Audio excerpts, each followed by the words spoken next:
আসসালামু আলাইকুম গাইস, আশা করি ভালো আছো। আলহামদুলিল্লাহ, আল্লাহর রহমতে ভালো আছি। তো ফিরে আসলাম নতুন একটি রিয়াকশন ভিডিও নিয়ে। তো আশা করি ভিডিওটি ভালো লাগবে। আজকে আমরা দেখব ইনফিনিক্স হট 70 প্রো 5G আসলে কেমন মিড রেঞ্জের এই অফিসিয়াল 5G ফোনে। ওকে, তো এটা অফিসিয়াল অবশ্যই একটা ফোন, তো এটা মিড রেঞ্জের একটা ফোন বলা যেতে পারে। তো সেটা আমরা দেখবো প্লাস রিয়েক্ট করবো। তো চলো বেশি দেরি না করে আজকের ভিডিও রিয়াকশন শুরু করি। 1 2 3। এরকম একটা স্মার্টফোন যখন আপনার হাতে আসবে, যখন ফোনটাকে ঘোরাবেন, ঘোরানোর পরে দেখবেন ক্যামেরার নিচে এরকম সুন্দর একটা Wow. ডিসপ্লে জ্বলছে এবং সেখানে অনেক কিছুই দেখা যায়, তখন আপনার মাথায় একটা জিনিসই আসবে, মাস্টার অফ ডিজাইন। হ্যাঁ, এরকম আসতে পারে। কথা বলছি ইনফিনিক্সের হট 70। ইনফিনিক্স হট 70 প্রো, এটা অবশ্যই একটা মিড রেঞ্জের ফোন। আর ফোনটার ডিজাইনের কথা বললে ডিজাইনটা আসলে সুন্দর হয়েছে, বিশেষ করে ক্যামেরা হিসেবে ডিজাইনটা আসলে সুন্দর, দেখতে খুবই সুন্দর, কালারটা বেশ সুন্দর আর কি। বাট বক্সের যে ডিজাইনটা, ঠিক আছে, মানে হট 70 প্রো লেখাটা প্লাস উপরে যে একটা শেপ দেওয়া আছে, ওটা আমার কাছে আসলে ভালো লাগেনি। মনে হয় সেটা অবশ্যই একটা 10-11 মানে 10-11 জায়গা ফোনের ডিজাইন যেরকম হয় বক্স কোয়ালিটি, এটা কিন্তু সেরকমই মনে হচ্ছে আর কি। তো চলো বিউটি প্লে করি। প্রো এই স্মার্টফোনটি নিয়ে বাংলাদেশ স্মার্টফোনটা অফিসিয়ালি লঞ্চ করছে ইনফিনিক্স। বেশ কিছুদিন আগেই ইনফিনিক্স তাদের হট 70 সিরিজটা বাংলাদেশে রিলিজ করছিল, আপনারা জানেন। বাট তখন কিন্তু প্রো ভ্যারিয়েন্ট আমরা পাইনি। ফাইনালি প্রো ভ্যারিয়েন্ট বাংলাদেশে চলে আসছে একটি ভ্যারিয়েন্টে, এবং তা হচ্ছে গিয়ে 128GB, Okay. 34,999 টাকা এর দাম। What? 36,999 টাকা? সিরিয়াসলি ভাই, মানে 37,000 টাকা ফোন? মাই গড, মানে 37,000 টাকা ফোন, এটার দাম কি? মানে ইনফিনিক্স হট 70 প্রো 37,000 টাকা, ঠিক আছে। তো দেখা যাক এটা ভ্যালু ফর মানে কিনা, সেটা প্লাস দেখবো, প্লাস রেট করবো। তো চলো বিউটি আবার প্লে করি। 37,000 টাকা প্রাইস নিয়ে অবশ্যই কথাবার্তা হবে। সবকিছু আগে জানার পরে দাম অনুযায়ী কোন জায়গায় ঠিক আছে, কোন জায়গায় কমতি আছে, ওটা আপনি জেনে তারপর আপনি আপনার ডিসিশন মেক করেন, সমস্যা নেই। এট ফার্স্ট যদি আমরা ডিজাইনটা দেখতে যাই, স্মার্টফোনটার রিয়ার প্যানেলটা দেখে আপনাদের অনেকের কাছে ভালো লাগবে, বিশেষ করে ক্যামেরা মডিউলের এই জায়গাটা। এটা দেখতে কিছুটা সুগার কিউবের মতো লাগে বা চিনির দানার মতো লাগে, ওরকম একটা ফিল দেয় না? মনে হয় যে তিনটা লেন্স, মূলত নিচেরটা লেন্স না, এটা একটা display, display active matrix cube ওরা বলছে, যেখানে আপনি অনেক কিছুই দেখতে পাবেন, অনেক কিছু করার আছে এটা দিয়ে। ফার্স্ট অফ অল এটাকে ঘড়ি হিসাবে কিন্তু কাজে লাগানো যায়। আপনার ফোনের এওডি আমরা যে ব্যবহার করি সেটা ব্যবহার করার প্রয়োজন নেই। আপনার ফোনটা উল্টালেই দেখবেন যে এখানে টাইমার উঠতেছে। আবার আপনি ওয়েদার আপডেট এখান থেকে দেখতে পারেন, চাইলে ইভেন নিজের মতো করেও কাস্টমাইজ করতে পারেন, যে কোনো কিছু এখানে সেট করতে পারেন বা নিজে কিছু একটা লিখতে পারেন। কারণ অনেক বড় কিছু তো লেখা যাবে না, কারণ ডটের পরিমাণ কম, জিনিসটার সাইজটা ছোট। গেমিং এর টাইমে এটা অন হয়, ব্যাটারি লেভেল দেখা যায়, ওয়েদার আপডেট দেখা যায়। তো ইন্টারেস্টিং একটা জিনিস, একটু ডিফারেন্ট কিছু। এরকম প্রাইস সেগমেন্টে একটু কম আমরা এগুলো দেখছি, তো ওই জায়গা থেকে হয়তো অনেকের কাছে ভালো লাগবে।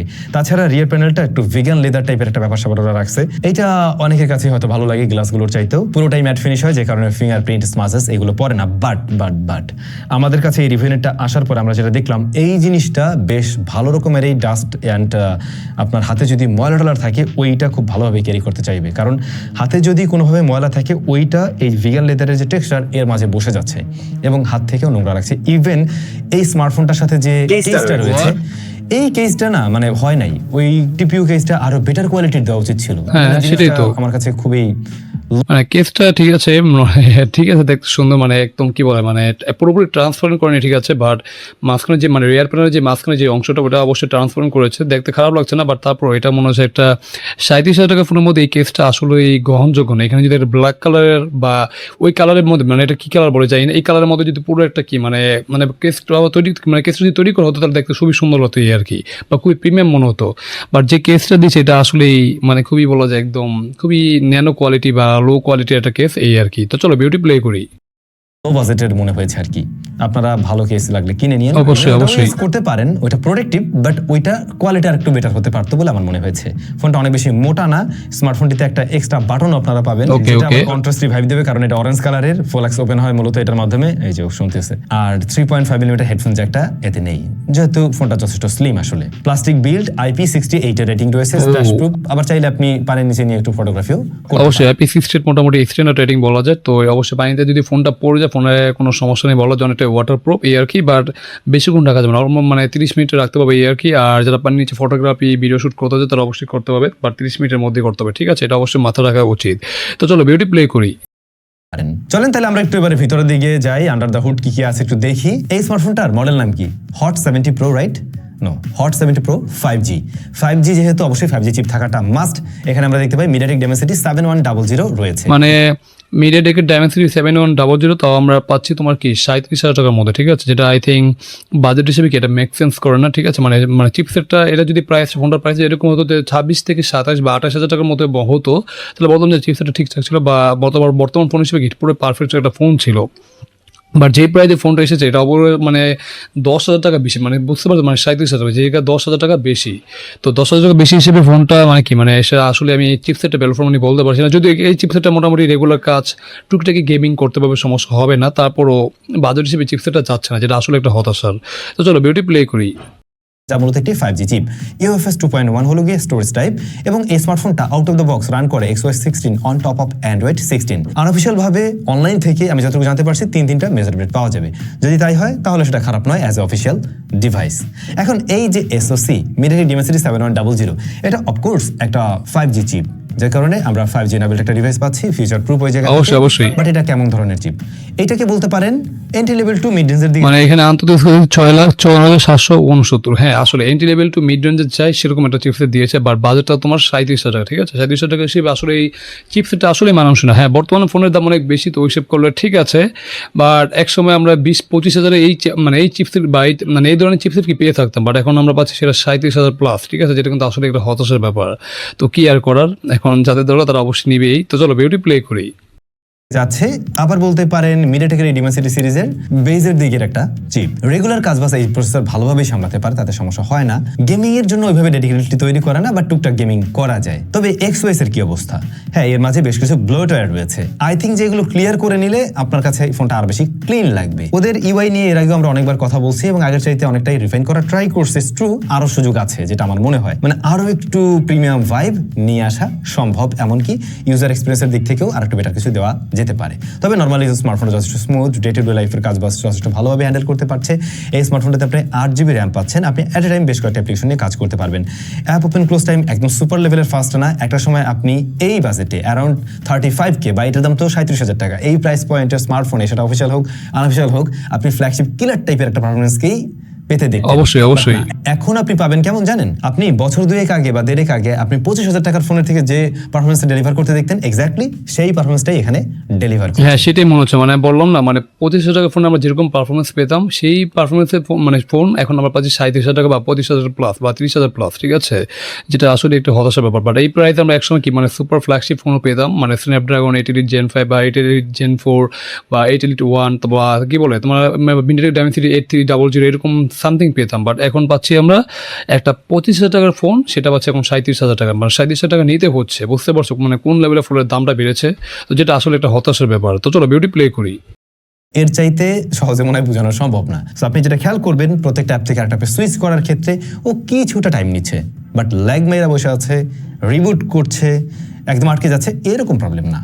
তাছাড়া নর্মাল ইউসেজে স্মার্টফোনটা গরম হয় না। লাইক আমরা সোশ্যাল মিডিয়া অ্যাপ থেকে শুরু করে ভিডিও দেখা, টুকটাক ছবি এডিট করে এই জাতীয় কাজবাজ করে দেখছি, যেগুলো এই স্মার্টফোন ঠিকভাবেই করতে পারছে। তাছাড়া অ্যাট এ টাইম আপনি 5-6টা অ্যাপ্লিকেশন নিয়েও কাজ করতে পারবেন, সমস্যা নেই। তবে একদম খুব বেশি ভারী অ্যাপ বা গেমিং হলে সেই ক্ষেত্রে হয়তো ক্র্যাশ করতে পারে আর কি, এরকম। এখন গেমিং এর প্রসঙ্গে আসলে এই স্মার্টফোনে দিয়ে আমরা PUBG ট্রাই করছিলাম, যেখানে দেখলাম সুপার স্মুথ এক্সট্রিমে আপনি প্লে করতে তো পারছেন এবং সেভাবে মোটামুটি একটা প্লেয়েবল রেজাল্ট দেয়। ধরুন আপনি আধা ঘন্টা 40 মিনিট গেম প্লে করবেন, দেন ওকে।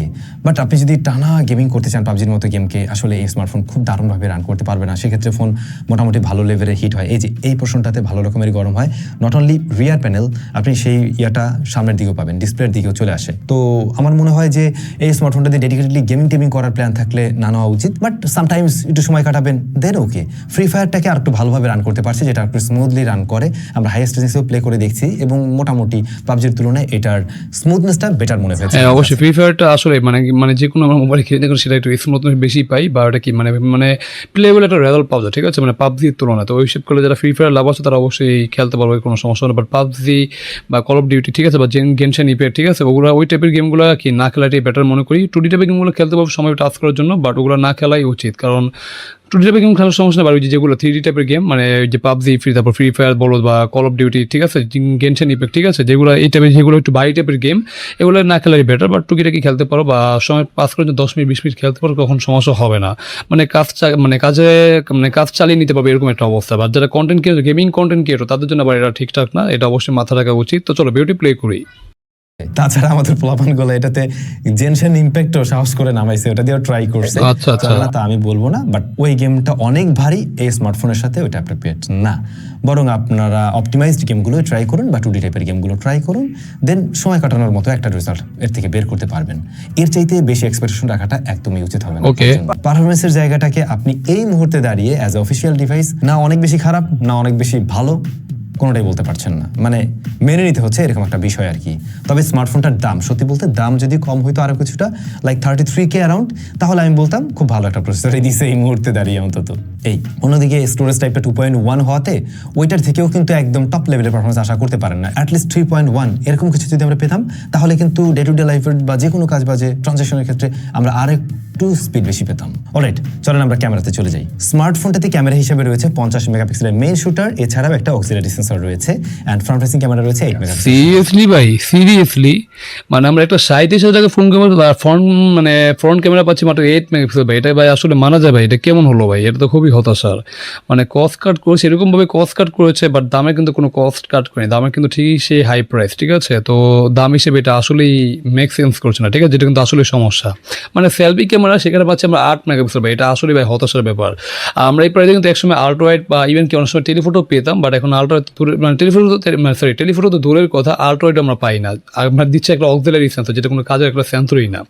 তো কি বলবো, ক্যামেরা তো পুরোপুরি একদম খেয়ে দিয়েছে বলা যায়, বা কস্ট কাট করেছে দাম বাড়ার কারণে এই আর কি। তো চলো বিউটি প্লে করি। সর্বোচ্চ 2K 30 fps রেকর্ড করতে পারে এই স্মার্টফোনের মেইন ক্যামেরা। এটার যে মেইন ক্যামেরাটা, এটাকে যদি প্রপার লাইটিং কন্ডিশনে ভালোই আলো দেন, মানে মোটামুটি আলো বা লাইট বেশি থাকে, সেক্ষেত্রে ও কিন্তু শার্পনেস ডিটেল ভালো ধরে রাখতে পারে। লো লাইটের দিকে বেশ ভালো রকমের স্ট্রাগল করতে দেখা গেছে। আবার হেভি এক্সপোজার এরিয়াগুলোর কন্ট্রোলিং এও একটু ইস্যু আছে, আই মিন এক্সপোজার কন্ট্রোলিং এ কিছুটা ঝামেলা আছে, যেটা আমরা ইনফিনিক্সের এর আগেও বেশ কিছু ডিভাইসেই পেয়েছি। কালার টোনটা একুরেট না, কালারটা একটু ভাইব্রেন্ট, একটু বুস্টেড, কিছু জায়গায় স্যাচুরেটেড আপনার কাছে লাগতে পারে, কনসিস্টেন্সি একটু হ্যাঁ, কালারটা একটু বেশি মানে বুস্টেড, ঠিক আছে বলা যায়, মানে অনেকটা বুস্ট করে কালারগুলো এই আর কি। তো অনেকটা কালারফুল ছবি পাচ্ছ, বা একটু ব্রাইবেন্ট যেটাই বলো না কেন। তো হ্যাঁ, কালার মানে দেখতে খারাপ লাগছে না, ভালোই লাগছে, বাট ওভারঅল ডিটেল শার্পনেসে কিছুটা তো ঘাটতি অবশ্যই আছে। বাট ওভারঅল যদি ডিলেট কন্ডিশনে ঠিকঠাকভাবে ক্লিক করতে পারো, তাহলে অবশ্যই ভালো ছবি পাবে আশা করি। তো ওটা নিয়ে কাজে লাগাতে পারবে। তো চলো বিউটি প্লে করি। আছে এখানে। আর যেটা বলছিলাম, লো লাইটে অনেকটা গ্রেনের দেখা চলে আসে, সেই সাথে এটা একটু টাইমও নেয়, এবং তখন যদি আপনার হাত নড়ে টরে যায় তাহলে কিন্তু খুব একটা ভালো ছবি পাবেন না। তো ট্রাই করবেন একটু স্টেডি হাতে তোলার জন্য।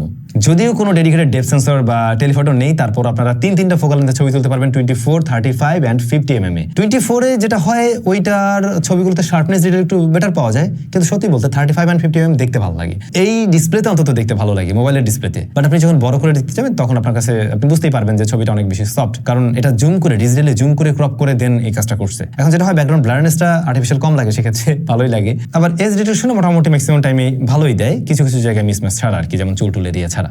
কিন্তু এই স্মার্টফোনে আপনি একটা আল্ট্রাওয়াইড মিস করতেছেন আমার মতো, আই নো দ্যাট। ওইটা থাকলে পরে পারফেক্ট হইতো। অন্যদিকে ফ্রন্ট ফেসিং ক্যামেরাটা আমার কাছে মনে হয়েছে একটু ছোট হয়ে গেছে, এটা একটু বিলো অ্যাভারেজ রাখবো। আমার মনে হয় এরকম বাজেটে আমরা অফিসিয়ালি খুঁজলেও আর একটু বেটার ফ্রন্ট ফেসিং ক্যামেরা দেখতে পাবো। অবশ্যই মানে বাজেট হিসেবে ফোনটার যে সেলফি ক্যামেরাতে দিয়েছে, এটা আসলে অনেকটাই কম, মানে মেগাপিক্সেল অনেকটাই কম। এখানে অ্যাটলিস্ট 16 মেগাপিক্সেল দিলে বলতাম যেন ঠিকঠাক ছিল, বাট মানে 8 মেগাপিক্সেল এটা আসলে মানা যাচ্ছে না। মানে এই প্রাইসে কিন্তু আমরা 32, 48 পেয়েছি অবশ্যই, বাট এখন আমরা পাচ্ছি 16 না 8 মেগাপিক্সেল, যেটা কিন্তু আসলে কম, মানে বিলো স্ট্যান্ডার্ড বলা যায়, যেটা বাজারের সাথে আসলে সেলফি ক্যামেরা যাচ্ছে না। আর একটা ছবি কোয়ালিটি দেখো, ছবি কোয়ালিটি অবশ্যই শার্পনেস ডিটেলস অনেক ঘাটতি, একদমই খুবই লো, মানে কি বলা, লো কোয়ালিটির ছবি দিচ্ছে এরকম, বা লো কোয়ালিটির ছবি কি প্রোভাইড করছে, যেটা কিন্তু আসলে একটা হতাশার ব্যাপার। তো চলো বিউটি প্লে করি। এর ফ্রন্ট ফেসিং ক্যামেরাটা আসলে ভালো লাইটিং কন্ডিশনে ভালো রেজাল্ট দেয়, সেটা ইনডোর আউটডোর যেটাই হোক না কেন, কিন্তু একটু লো লাইটের দিকে দেখো কি অবস্থা, ছবি কোয়ালিটি দেখো, মনে হচ্ছে একটা 10-12 হাজার টাকা ফোনের ছবি যেরকম কোয়ালিটি হয় সেলফি ক্যামেরা, এটা কিন্তু সেরকমই দিচ্ছে, ঠিক আছে? মানে একদম মানে কি বলে, মানে অতিরঞ্জিত মানে করে দিবে, বা আমাকে একদম কি বলে সুন্দর করে দিচ্ছে, ওরকম কিছুই না। ওভারঅল একদম লো কোয়ালিটির ছবি, যেটা আসলে মানে যারা সেলফি লাভার তাদের কাছে এটা ছবিগুলো কি ভালো লাগবে না। মানে আমার কাছে সত্যি কথা বলতে আমার কাছে ছবিগুলো ভালো লাগেনি, এটা এগুলো কথা। বাট মেন ক্যামেরার ছবিটা মোটামুটি ভালো লেগেছে, বিশেষ করে ডিলেট কন্ডিশনের ছবি ওইটা ঠিকঠাক লেগেছে আর কি। লো লাইটে অবশ্যই কি বলো, এই গ্রিনে দেখা দেয়, যেটা সেমভাবে আমি দেখলাম সেটাই। বাট সেলফি ক্যামেরা একেবারে বাজে, খুবই বাজে অবস্থা। তো চলো বিউটি প্লে করি। বেশ সফট করে ফেলে ভিডিওতে, কিছুটা জিটারিং এন্ড ওরে ভাই, এই দুইটা জায়গায় আরেকটু বেটার করতে ভিডিও তো ভাই, ভিডিওতে দেখতে পাচ্ছি আমরা কোনো স্টেবল না, ঠিক আছে? একদম আনস্টেবল ভিডিও বলা যায়, মানে খুবই নরনরি কাপাকাপি হচ্ছে, যারা বিশেষ করে কন্টেন্ট ক্রিয়েটর আছে তাদের জন্য ঠিকঠাক নেই। বাট এটা 2K 30 FPS এর সম্ভবত পিছনে মেন ক্যামেরা হয়তো ভিডিও শুট করতে পারবে এই আর কি। হ্যাঁ, রেজলিউশন ঠিক আছে, খারাপ না, মোটামুটি যেহেতু ভালোই 2K তে আছে। এই 4K হলে আরো একটু বেটার হতো এই, বাট তারপর ভিডিও তো বেশ কাপাকাপি দেখা যাচ্ছে, তো যেটা আসলে একটা হতাশার ব্যাপার। তো চলো বিউটি প্লে করি। হইতো আর কি, টুকে নিয়ে আমার খুব একটা প্যারা ছিল না। ক্যামেরাতে এসে আমরা যেটা বুঝলাম, ফ্রন্ট ফেসিং ক্যামেরা ইমপ্রুভমেন্টের একটু দরকার ছিল, একটা আল্ট্রা ওয়াইড থাকলে পারফেক্ট হইতো। তবে মেইন যে ক্যামেরাটা, এটাকে ভালো লাইট দিতে পারলে ম্যাক্সিমাম টাইমেই বেটার আউটপুট দেয়। ইভেন এইটার থেকে আমার মনে হয় আরো একটু বেটার আউটপুট বের করা সম্ভব, কারণ এই সেন্সরটা হচ্ছে সোনির IMX882, সো এটার থেকে আরো একটু বেটার রেজাল্ট বের করা পসিবল। স্পিকার হিসাবে স্মার্টফোনটিতে সিঙ্গেল রয়েছে বটম, লাউডনেস ভালো, ক্লিয়ার সাউন্ড দেয়, সবই ঠিক আছে, কিন্তু স্টেরিওর মজাটা মিস। হাই মানে এখানে আমরা পুরো এখানেও কস্ট কাটের শিকার, ঠিক আছে, মানে স্টোরি স্পিকার পাচ্ছি না, মানে সিঙ্গেল স্টোরি পাচ্ছি, যেটা আসলে এক কথা হতাশার ব্যাপার। মানে এখানে ডুয়েল স্টোরি বাজেট হিসেবে কি বলে, মানে এখানে অবশ্যই কাম্য দেওয়া উচিত ছিল, বাট তারা সেটাও করেনি, সেটাও কি পুরোপুরি একদম মানে কস্ট কাট করে দিয়েছে, এরকম একটা অবস্থা। ভাই কি দেখে ফোন কিনবো এখন বলো, মানে এরকম বাজেট আমরা এরকম এখন আমরা ভ্যালু ফর মানে ফোন পাচ্ছি না ভাই, যেটা আসলে হতাশার। তো চলো বিউটি প্লে করি।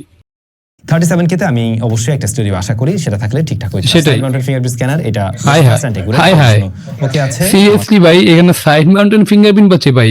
হাই যে বাজেটে আমরা মানে ইন ডিসপ্লে ফিঙ্গারপ্রিন্ট কি বলে ইন ডিসপ্লে ফিঙ্গারপ্রিন্ট পেতাম, বাট এখানে আমরা সাইড মাউন্টেন ফিঙ্গারপ্রিন্ট, সিরিয়াসলি মানে এটা 37,000 টাকা ফোন না ভাই, এটা অবশ্যই 20 থেকে 25,000 টাকার ফোন, বাট দামটা কিছু অনেক টাকা এই আর কি।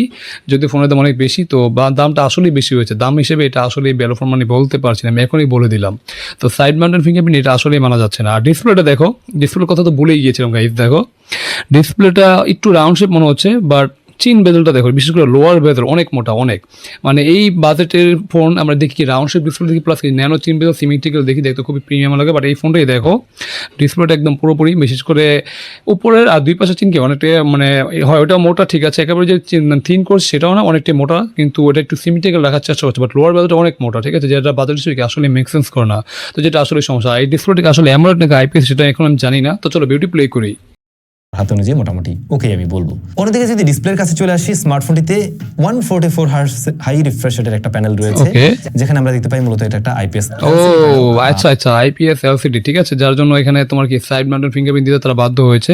অ্যামোলেড হলে অবশ্যই ইন ডিসপ্লে দেওয়া যেত, যেটা ঠিকঠাক হতো আর কি, বাট বাজার হিসেবে আমরা ডিসপ্লেটা মানে কম পাচ্ছি IPS ডিসপ্লে, ঠিক আছে, যার জন্য কি এখানে মানে ইন ডিসপ্লে ফিঙ্গারপ্রিন্ট সেটা দেওয়া পসিবল না, ঠিক আছে।